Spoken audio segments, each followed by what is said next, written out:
In the chilling fog of San Francisco Bay, where the unyielding fortress of Alcatraz loomed like a sentinel of doom, one man's cunning defied the unbreakable.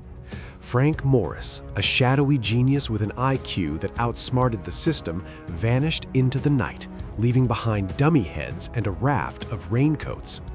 Picture the guards' horror at dawn, the frantic searchlights piercing the waves as questions swirled. Was this bank robber and escape artist swallowed by the treacherous currents, or did he mock justice forever? Delve into the enigma of a criminal who turned America's most secure prison into a legend of evasion. His fate, a mystery that still haunts the depths.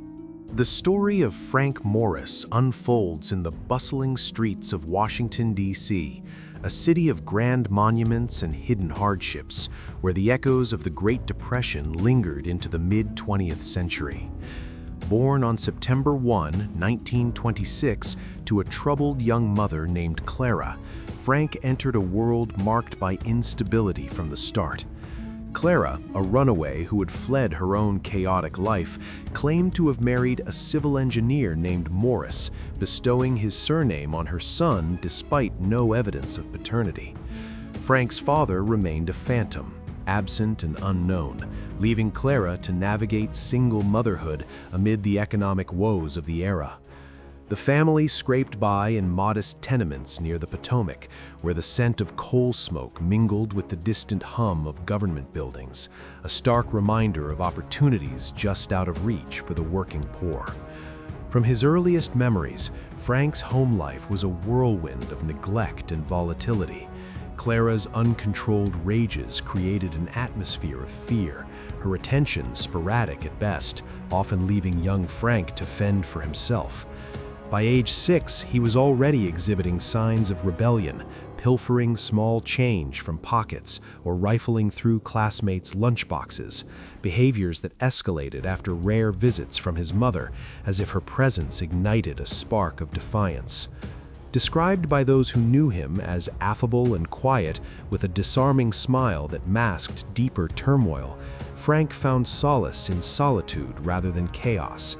His childhood environment shifted dramatically when, at around age 11, he was effectively orphaned.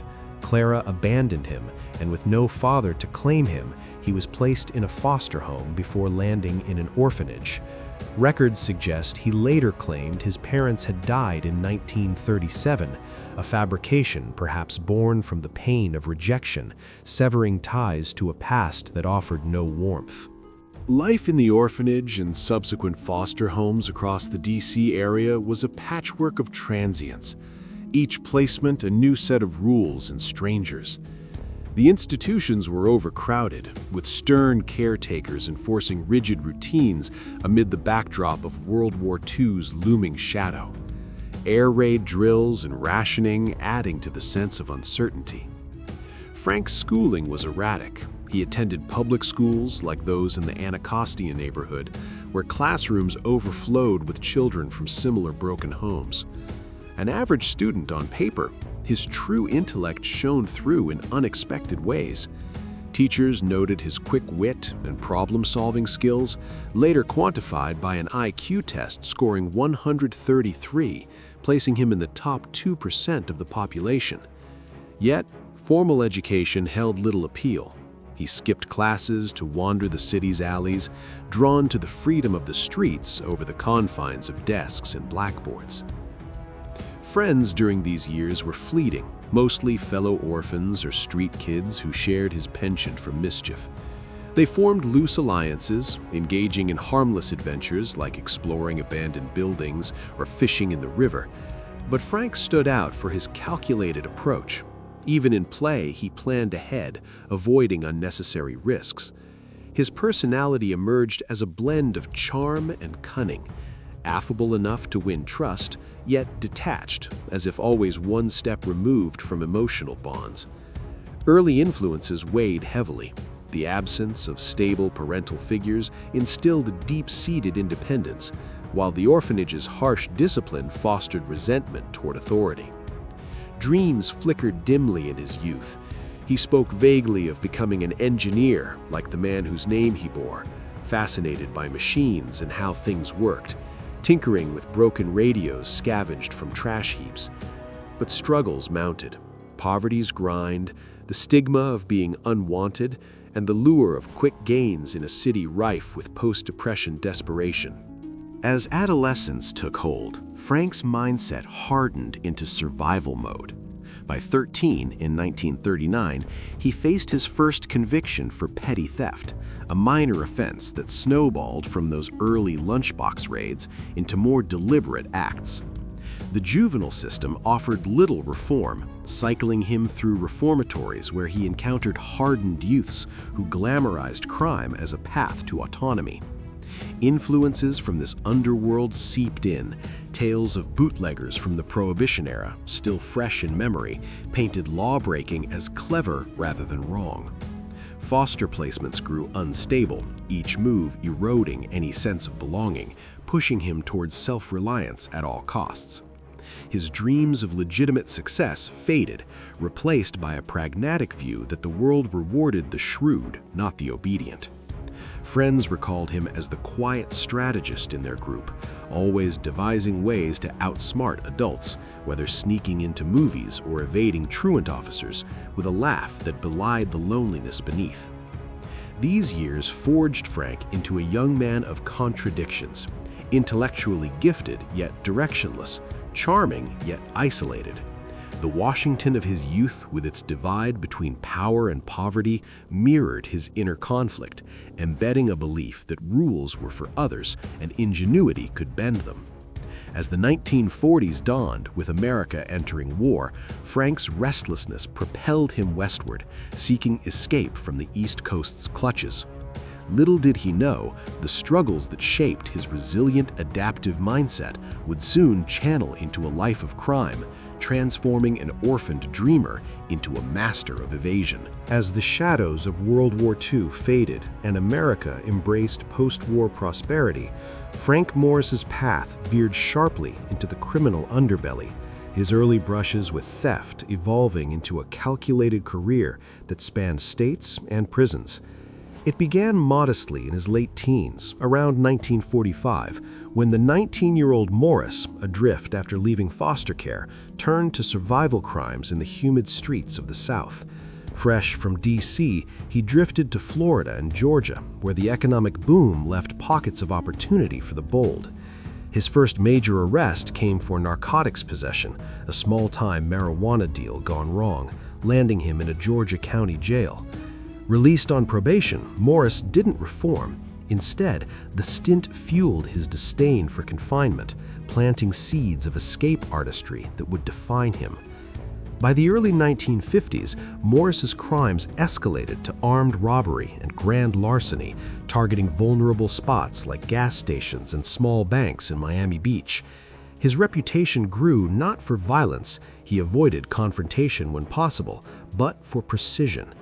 In 1951, he was convicted of car theft and burglary in Florida, serving time at the state prison, where he honed his intellect through library books on mechanics and law. Paroled in 1953, he violated terms almost immediately, diving into a string of heists across the Gulf Coast. A turning point came in 1954 with a marijuana possession charge in Louisiana, coupled with a bank robbery that netted him thousands but drew federal attention. Sentenced to 10 years at the notorious Louisiana State Penitentiary, known as Angola, Morris entered a brutal world of chain gangs and swamps, his high IQ setting him apart as a planner among brute force criminals. Inside Angola, Morris's reputation as an escape artist ignited. In April 1955, he orchestrated his first major breakout with accomplice William Martin, slipping from their cells under cover of night, navigating the prison's treacherous terrain and hitchhiking to New Orleans. There, they cased a bank in Slidell, Louisiana, executing a burglary that yielded cash and bonds. Fleeing north to Kansas City, Missouri, their spree ended in a botched break-in. Recaptured after a chase, Morris faced enhanced charges. This incident catapulted him into infamy. Newspapers dubbed him a slippery eel for his evasion tactics, like using stolen cars and false identities. Tried in federal court, he received a 14-year sentence on September 19, 1956 for the Slidell bank burglary, his crimes now crossing state lines and attracting FBI scrutiny. Transferred to the Atlanta Federal Penitentiary in Georgia, Morris's time there was marked by restlessness. He attempted multiple escapes, including one where he fashioned tools from workshop scraps, only to be thwarted by vigilant guards. His file thickened with notations of intelligence and manipulation, befriending inmates for alliances, studying prison blueprints smuggled in books. By 1959, after another failed breakout, authorities deemed him too risky for standard facilities. His crimes, once opportunistic, had matured into sophisticated operations, using disguises, timing heists during off hours, and laundering loot through underground networks. Infamous for never harming victims, preferring stealth over force, Morris became a symbol of the clever crook in an era of sensationalized gangsters like the remnants of the Dillinger crowd. The pinnacle of his pre-Alcatraz notoriety came from these repeated escapes, each more audacious. In Atlanta, he nearly succeeded in tunneling out, using a spoon sharpened on concrete, a method that foreshadowed his masterpiece. FBI dossiers, dusted with fingerprints and mugshots, painted him as a high IQ threat, his reputation swelling among lawmen as the one who always slips away. Major events included a 1957 narcotics bust while on the lam, linking him to smuggling rings, and a grand larceny charge in Miami that exposed his use of aliases like Frank Lane. Turning points abounded. Each capture tightened the net, his sentences compounding, until by late 1959, with a string of burglaries, robberies, and escapes behind him, the Bureau of Prisons shipped him to Alcatraz. Uncovered like yellowed case files in a dimly lit archive, Morris's criminal history reveals a man driven by intellect and independence. His ascent from petty thief to federal fugitive, a dark testament to unchecked ambition in America's underclass. The relentless pursuit of Frank Morris culminated in his transfer to Alcatraz Federal Penitentiary, The Rock, where the federal government housed its most incorrigible offenders amid the unforgiving San Francisco Bay. Captured in Kansas City after his 1955 escape and Slidell heist, Morris was sentenced and shuttled through facilities until January 18, 1960, when he arrived shackled on a foggy boat ride, the island's silhouette rising like a grave marker. Inmate AZ-1441, he stepped into a world of concrete and steel, the crash of waves a constant taunt of freedom just beyond reach. Assigned to cell 138 in B Block, Morris entered the daily grind. 6:30 a.m. wake up to clanging bells, silent marches to the mess hall for bland meals under rifle-toting guards, and labor in the industries building, laundry or brush factory, where the air hung heavy with detergent and despair. Behind bars, Morris behaved as a model of quiet calculation, rarely violent but deeply manipulative, using his 133 IQ to navigate the system. He avoided gang affiliations, instead forming strategic bonds, his affable demeanor masking a mind always plotting. Daily life was a monotonous siege, cells measuring 5 by 9 feet, with a bunk, sink, and toilet under harsh lights that dimmed at 9:30 p.m. Yard time offered brief glimpses of the mainland's twinkling lights, fueling dreams of escape.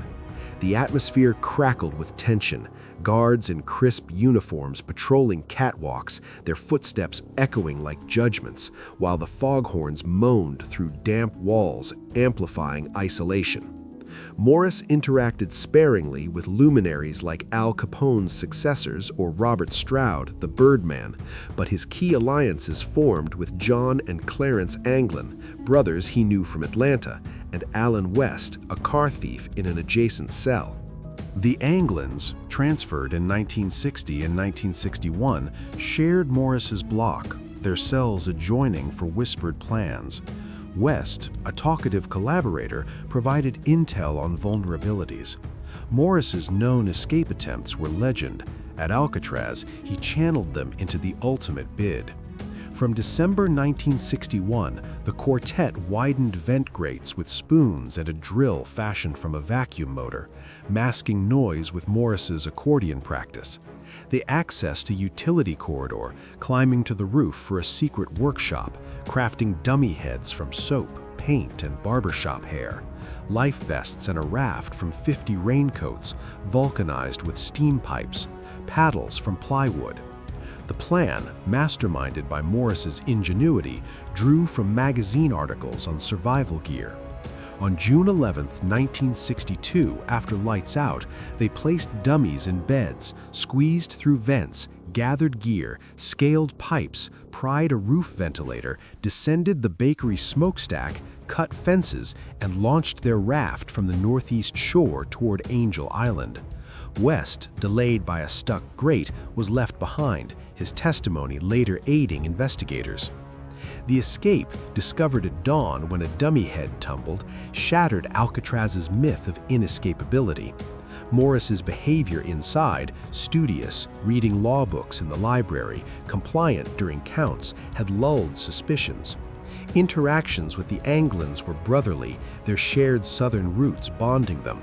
West's exclusion highlighted Morris's selective trust. The prison's vibe shifted post-escape, intensified searches, the clang of reinforced bars, guards' paranoia thickening the air like bay fog. This audacious feat, amid the era's rigid penal philosophy, propelled Morris toward an uncertain horizon, his vanishing act leaving the rock forever changed. Frank Morris's story dissolved into the misty expanse of San Francisco Bay on that fateful June night in 1962, his raft vanishing amid treacherous currents, leaving a void that time has never fully filled. Presumed drowned alongside the Anglin brothers, their bodies never recovered despite exhaustive searches. Paddles and life vests washing ashore near Angel Island, a sealed wallet hinting at their path, Morris's final days remained shrouded. The FBI's investigation, spanning 17 years, unearthed no trace of survival. No stolen cars, no family contacts, no sightings credible enough to pursue. By December 31, 1979, the case closed, attributing death to hypothermia or drowning in the frigid, shark-infested waters, a conclusion echoed by tidal experts. Yet the U.S. Marshals Service keeps the file open until Morris would turn 99 in 2025, a procedural nod to the improbable. Public reaction erupted in awe and speculation. Headlines screamed of the impossible escape, fueling a media frenzy that romanticized the trio as folk heroes outwitting the system. Families, including the Anglin's kin in Florida, received cryptic tips, postcards from abroad, alleged photos from Brazil in 2015, but dismissed as hoaxes. A 2018 letter purporting to be from John Anglin claimed Morris died in 2008, but forensic analysis proved inconclusive. Morris's own kin, scattered and estranged, offered no statements, his orphaned past ensuring silence. Theories persist: survival in South America, aided by underworld networks, or a quiet life under aliases, evading capture through sheer cunning. History remembers Frank Morris as a legend of ingenuity, a misunderstood anti-hero rather than a monster, his crimes overshadowed by the audacity of his evasion. Portrayed in the 1979 film Escape from Alcatraz, with Clint Eastwood embodying his stoic resolve, Morris symbolizes the human spirit's defiance against oppression, inspiring books, documentaries, and even Mythbusters episodes recreating the feat to prove its plausibility. Psychological depth reveals a man forged by abandonment, his high IQ a tool for survival in a world that discarded him, challenging views on rehabilitation versus punishment. As Alcatraz tours recount his tale amid echoing cells, he endures as a cautionary enigma, proof that even the unbreakable can crack under determined will. In the silent depths where waves whisper secrets, we wonder if Frank Morris truly escaped or if freedom was always just an illusion. Thanks for watching. Subscribe to our channel for more stories from the dark past of America's most notorious criminals.